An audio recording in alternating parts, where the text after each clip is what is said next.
Hello, good morning. This is Eric Spotswood, Regional Manager of Prosperity Home Mortgage, here with the Spotswood kids, having our first meal of the day. How many meals are there in a day? 3.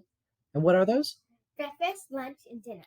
There you go. Nailed it. Now, just like meals in a day, there are 3 important meals when you're looking at a good lending diet, and that is your income, your credit, and your assets. So you want to make sure you're on a good diet to put yourself in a good position there so that you're in a great spot to be able to get a loan. So when you talk about a good diet with those, what do you mean?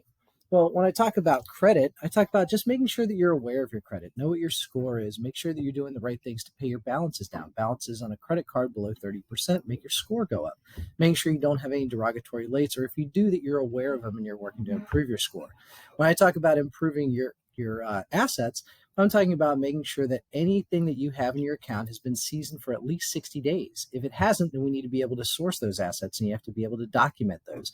Making sure that you have enough assets, not just for a down payment, but also for the closing costs. You should be expecting about 2 to 3% of whatever your purchase price to be closing costs.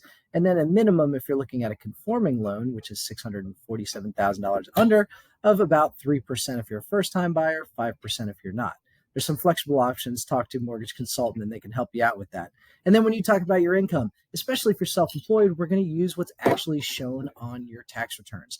So if you know that you're going to be getting a loan in the next couple of years, make sure that you're filing and showing the income to make sure that you can have as much spending power as possible.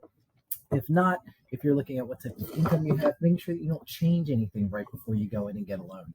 Don't change from a salary to a variable income. Don't change from W-2 to 1099. So if you watch all these things in your lending diet, you're going to make sure that you're in a great spot to be a healthy client.